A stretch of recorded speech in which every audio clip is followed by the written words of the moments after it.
इंद्रधनुषी जंगल, इंद्रधनुषी आकाश के नीचे जीवंत रंगों से फूटता है। कार्टून आश्चर्य की एक सनकी दुनिया। मीनू कैट, लियो लायन और बोबो बनी रंगीन जंगल में एक दूसरे के बगल में खड़े हैं। उनके चेहरे खुशी से चमक रहे हैं। बड़ी मुस्कानें उनके चेहरों को रोशन करती हैं, जो उनके कार्टून साहसिक कार्य की शुद्ध खुशी को दर्शाती हैं। एक जीवंत और रंगीन कार्टून जंगल का माहौल आनंदित तिकड़ी को घेरे हुए है। जंगल जीवन से भरपूर है। चहचहाहट और सरसराहट की एक सिम्फनी हवा में भर रही है।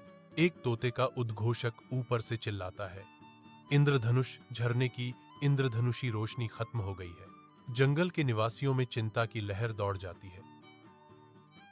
मीनू, लियो और बोबो दृढ़ निश्चय से भरी निगाहों का आदान प्रदान करते हैं। उद्देश्य से एकजुट होकर वे घोषणा करते हैं, हम इंद्रधनुष क्रिस्टल ढूंढ कर लाएंगे। तीनों बहादुरों ने घने जंगल में प्रवेश किया, प्रकाश बहाल करने के लिए, किसी भी चुनौती का सामना करने के लिए तैयार। गहरे जंगल में तीनों आगे बढ़ता है। आगे का रास्ता एक भ्रामक भूल भुलैया में मुड़ जाता है। लियो शेर की अनिश्चितता स्पष्ट है, जबकि बोबो बनी कांपता है।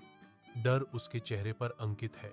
मीनू बिल्ली कान खड़े हवा का सावधानी पूर्वक आकलन करती है, एक सुरक्षित दिशा की तलाश में। बायां रास्ता सुरक्षित है, मीनू कैट घोषणा करती है। उसकी आवाज जंगल की शांति के खिलाफ तेज है। रात के आवरण में एक टूटा हुआ लकड़ी का पुल मंडराता है, जो प्रकृति के क्रोध का एक मूक प्रमाण है और एक कठिन बाधा है। एक सामूहिक डर समूह को जकड़ लेता है। उनके चेहरे चिंता से भर जाते हैं, क्योंकि वे खतरनाक पारगमन का सामना करते हैं। लियो लायन आगे बढ़ता है। उसकी आवाज अंधेरे में एक आश्वासन देने वाली किरण है। ताकत सिर्फ दिखाने के लिए नहीं है, यह दोस्तों की मदद करने के लिए है। उनके शब्द तनाव को कम करते हैं, जिससे उनके साथियों के बीच साहस की चिंगारी भड़क उठती है, क्योंकि वे चुनौती का सामना करने की तैयारी करते हैं। छाया गुफा के द्वार पर भय हवा को अंधेरे, ठंडी हवाओं और भूतिया गूंजों से भर देता है। मीनू कैट की पूंछ डर से कांपती है, और यहां तक कि लियो लायन भी अशुभ प्रवेश से घबराए हुए लगते हैं। छोटे बोबो बनी बहादुरी से आगे बढ़ता है। एक लालटेन अज्ञात में उसके रास्ते को रोशन करती है। बोबो घोषणा करता है, डर अंदर का होता है, हिम्मत भी अंदर से आती है। जैसे ही वह लालटेन के साथ गुफा में प्रवेश करता है, शैडो गुफा में गहराई में एक इंद्रधनुषी क्रिस्टल एक अलौकिक चमक बिखेरता है, जो नम दीवारों को रोशन करता है। क्रिस्टल के सामने शैडो फॉक्स खड़ा है, जिसका आकार चमकदार रोशनी के खिलाफ छाया हुआ है।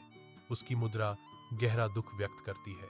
मैं बुरा नहीं हूं, मैं सिर्फ अकेला हूं। शैडो फॉक्स फुसफुसाता है, उसकी आवाज गुफा में गूंजती है। बोबो बनी एक आशाजनक प्रस्ताव देता है, अगर तुम क्रिस्टल दोगे, हम तुम्हारे दोस्त बन जाएंगे। उसके शब्द सन्नाटे को भेदते हैं। तीनों इंद्रधनुष झरने पर पहुंचता है, जिसके क्रिस्टल जल सूर्य के नीचे चमकते हैं। पूरा जंगल चमकीले जीवंत रंगों के तमाशे में फूट पड़ता है। जंगल का हर कोना नई चमक और खुशी से चमकता है। जानवर जादुई परिवर्तन का जश्न मनाते हुए जयकार करते हैं। शैडो फॉक्स उत्सव में शामिल होता है, जिसे उनके नए दोस्त के रूप में स्वागत किया जाता है। खुशी हवा में भर जाती है, क्योंकि जंगल अपने जीवंत पुनर्जन्म में आनंदित होता है।